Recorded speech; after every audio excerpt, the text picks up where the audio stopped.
As an autistic adult, does eye contact cause you to experience increased anxiety or stress, make you cringe, or cause you to feel uncomfortable? Join me as I break down why eye contact causes many autistic adults to feel overwhelmed and some strategies that you can try to prevent feeling overwhelmed by eye contact with others.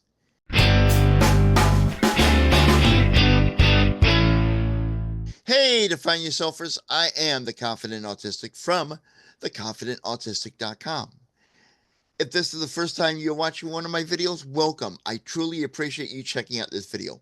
I'm an autistic adult, late diagnosed, a multi-certified life coach who's on a mission to empower you to embrace autism confidently.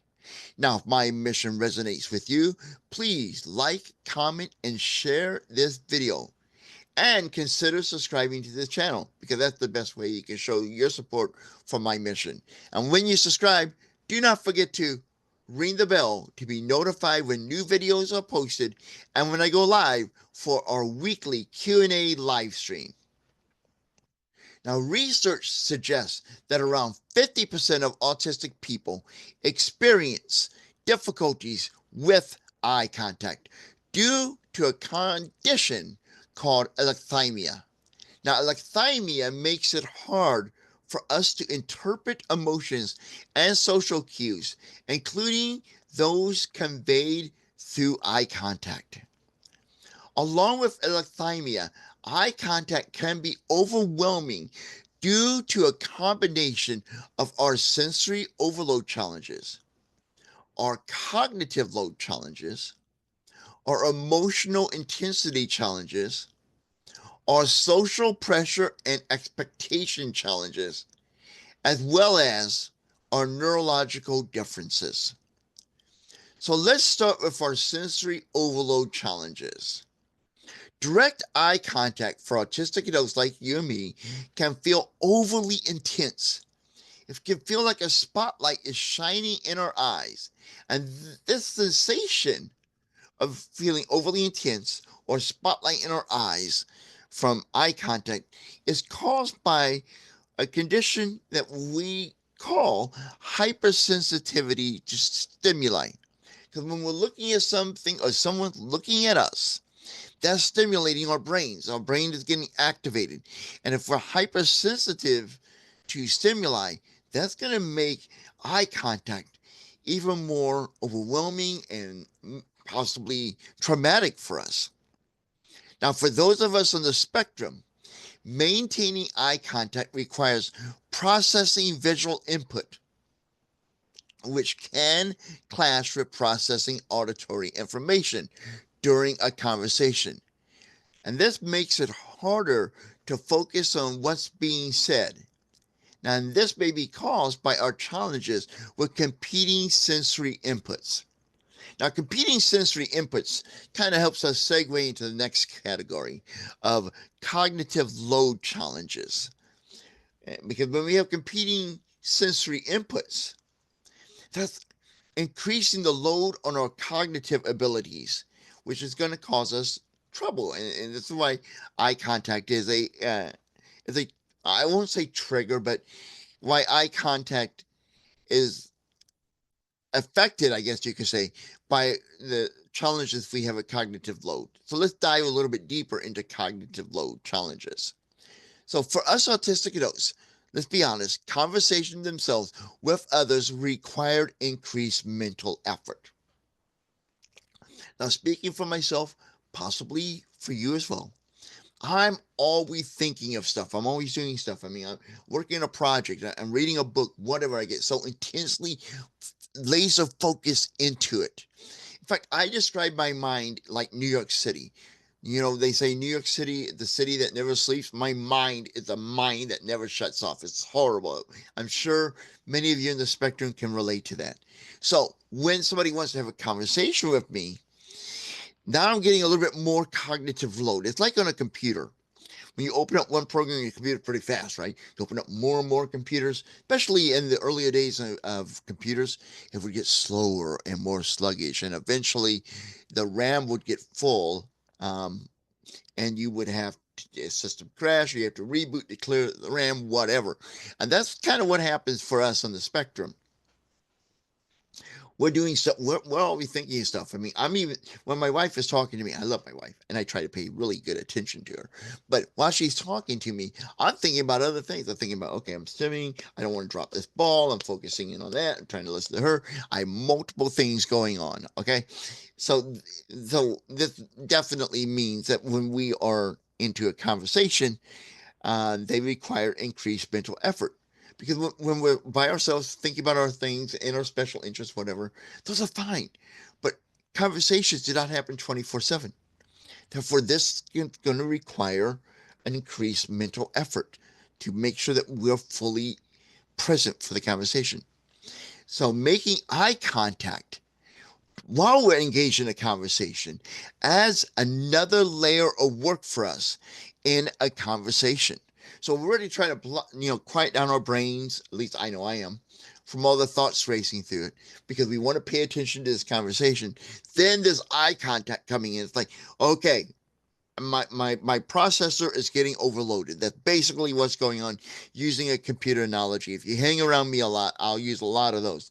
Because one of the things I first worked in when I was in college was in a computer lab, and was somewhat interesting computers and how they worked, and have an understanding of that. And I use that in a lot of comparisons. Anyway, so when we're in a conversation, eye contact involves decoding facial expression, body language, and tone of voice simultaneously.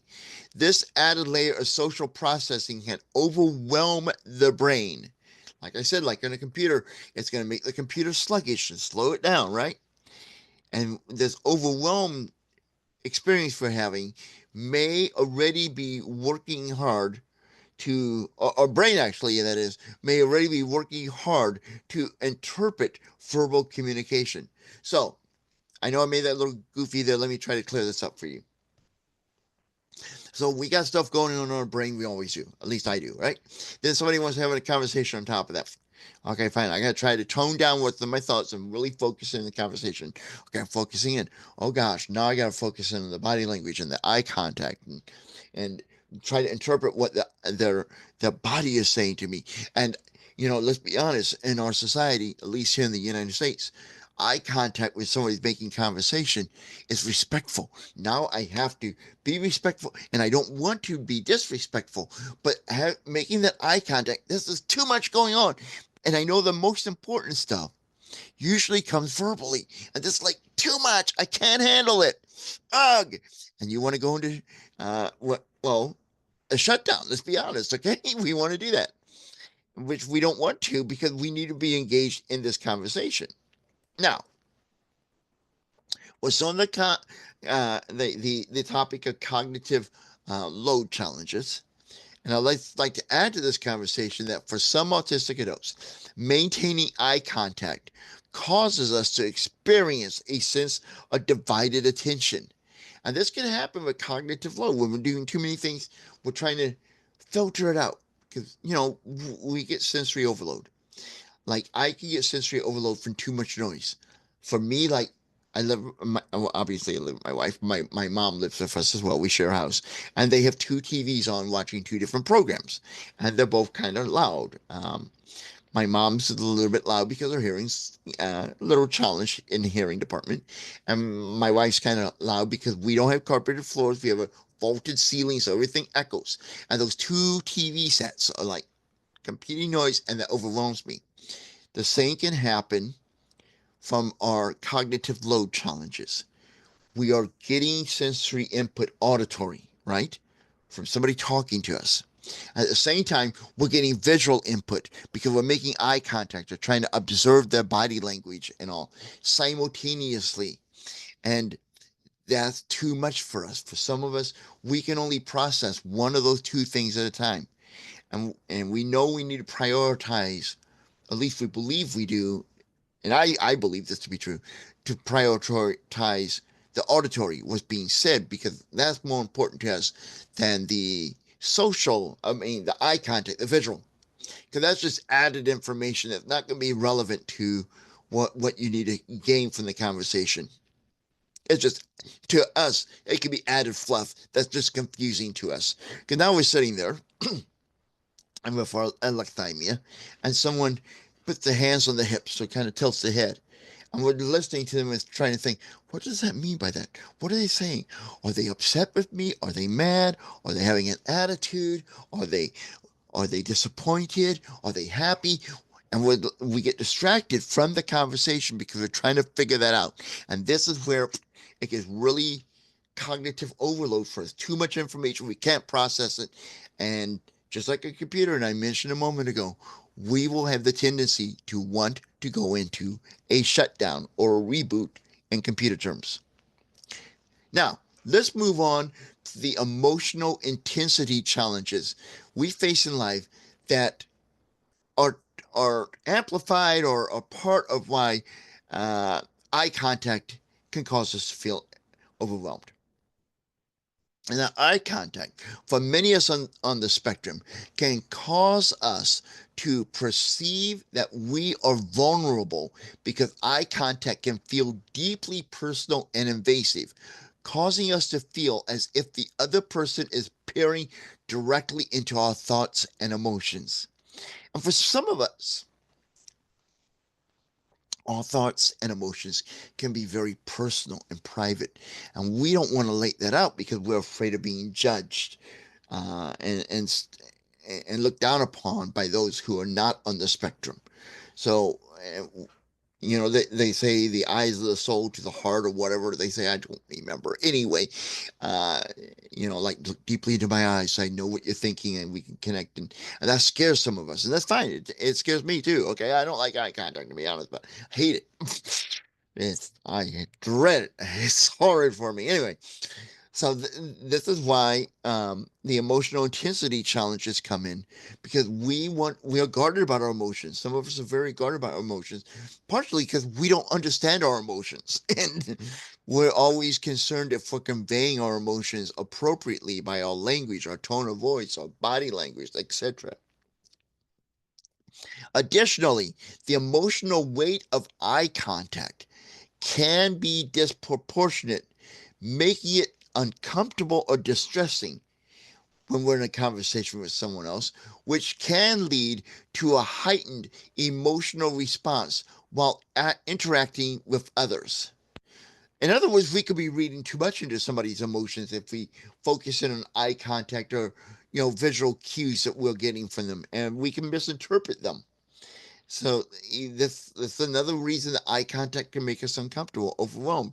We don't want to misinterpret something. We don't want to assume somebody happy when they're really mad and get that wrong and then make them angry or whatever. Especially we are fawners. We like to be people pleasers. Some of us do. So that's another reason, or that's the reasons why emotional intensity challenges and eye contact are not always a great mixture together. Now let's move into the social pressures and expectation challenges that we experience as autistic adults, especially when it comes to eye contact. Many of us on the spectrum experience challenges when it comes to interpreting cues from others. Eye contact may only increase these challenges as it often carries unspoken social signals. Autistic adults may find it challenging to interpret these signals, leading to uncertainty or anxiety about how we are being perceived.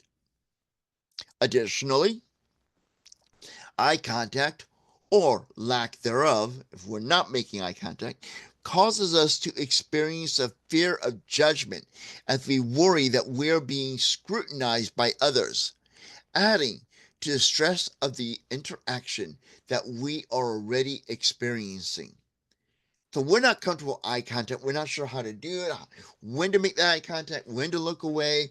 We want to look away, and we're always thinking, and I think it's natural for us on the spectrum to always feel we're being judged by others because we know we're different. We know we process things differently than our holistic peers. And it's just a part of who we are. Then when someone's making eye contact with us, this intensifies or can intensify because we're thinking, "Oh my gosh, they're really looking closely at me. Am I giving the right kind of body language, right facial expressions, right attitude? Should I be looking back at them? Should I be looking away? What and how are they interpreting this?"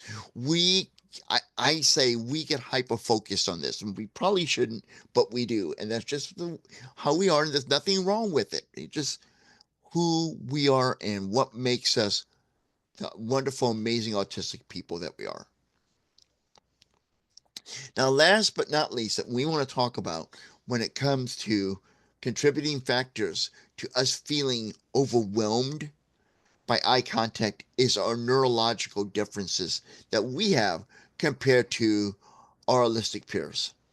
Eye contact can be overwhelming for many of us in the spectrum, as research shows differences in how our autistic brains, compared to our autistic peers, processes faces and eyes. For example, the amygdala, and I'm not the greatest at scientific words. I'm going to spell it out. I'm going to put it up on the screen here. Amygdala, which is associated with processing emotions, may become hyper activated when looking at someone's eyes. Additionally, studies suggest that an autistic individual like you and me may process eye gaze when somebody gazes at us. We may process that differently than others. This will make it feel unnatural or even physically uncomfortable.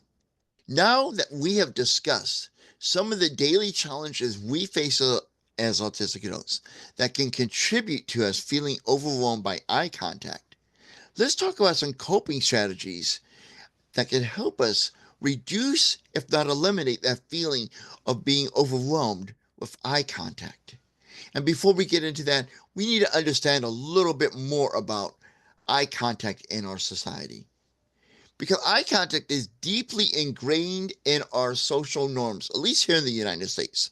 However, it is important to recognize uh, its meaning and its necessity varies across cultures and individuals. So some people will be more important than others depending on their culture, their upbringing, and their individual preferences. Now, for autistic adults, avoiding eye contact is often a practical adaptation to reducing sensory and cognitive overload, and is not, and this is more important for not only for us to know, but for our allies to know and the world to know, that when we autistic people do not make eye contact, it is not a sign of disinterest, disengagement, or disrespect. It is just a way that we cope with things. Okay? Now, an alternative to direct eye contact for many autistic adults is simulated eye contact. Now, if you're asking what's simulated eye contact, great question. Simulated eye contact occurs when you look near the eyes, but not directly at the person's eyes. Try looking at the speaker's forehead, nose, or mouth. This can help reduce the intensity or the interaction that is, while still appearing engaged. You can also try what's called gaze shifting. Gaze shifting occurs when you briefly make eye contact with them and then look away to another spot on the person's face or to another spot in the environment around them. I often find myself, because I don't like eye contact, and I'm doing eye contact with someone or I'm meeting with someone. I look at something and I get fixated with something.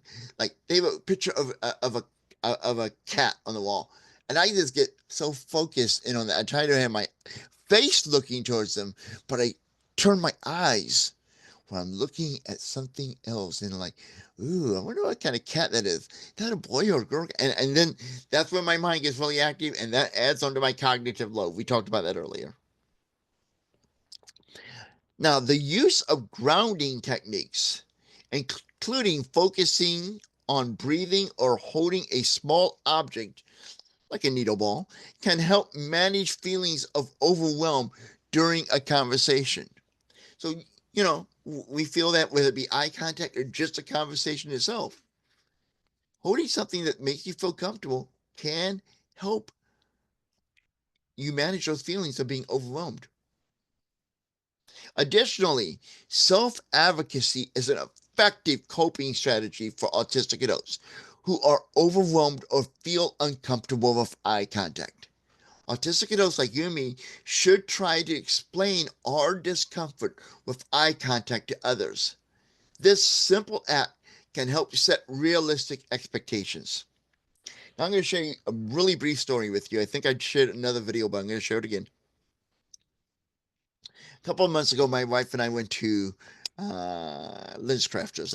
I don't get paid for saying that name, but it's true. That's where we went. And the young lady that was helping us, I was in a conversation with her, and she kept making eye contact with me, just and I kept looking away, and it made me really uncomfortable. And now I should have advocated for myself, and this is something I got to work on.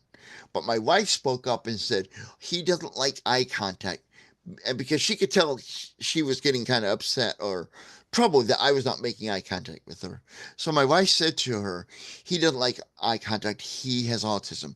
And that actually opened up an opportunity, which I took advantage of, to explain and talk about what adult autism is with somebody in the community. It was a wonderful experience, and they learned a little bit about autism they did not know.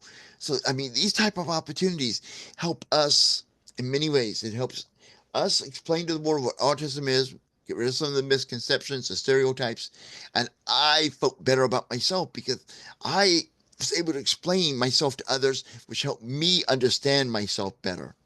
So that's an important thing. Self-advocacy is so important, and we'll be doing videos on that later, but it's an important part of being a confident autistic. But most importantly, do not force yourself to make eye contact, and that will increase your anxiety for sure. Now it's your turn. Share your thoughts on eye contact. Does it make you uncomfortable? How does it make you feel? What do you do to alleviate any feelings of discomfort, uneasiness, anxiety, stress, or feelings of overwhelmed that are caused by eye contact? Love to hear those in the comments. Or anything else you'd like to share, or if you have a video idea, put them in the comments. I may not be able to respond to all of them, but I do read each and every single one of them, and I do appreciate your feedback. So until our next time that we meet on a video, I am the Confident Autistic, aka Chris Mitchell, reminding you that now is the time for you to embrace autism confidently. Join me live Thursday nights for the Confident Autistic Live, where I answer your questions, we discuss this week's videos, offer support, and more. The fun starts Thursday at 7 p.m. Central Time in the US of A. Be sure to click the bell when you subscribe to the channel to be notified when the party begins.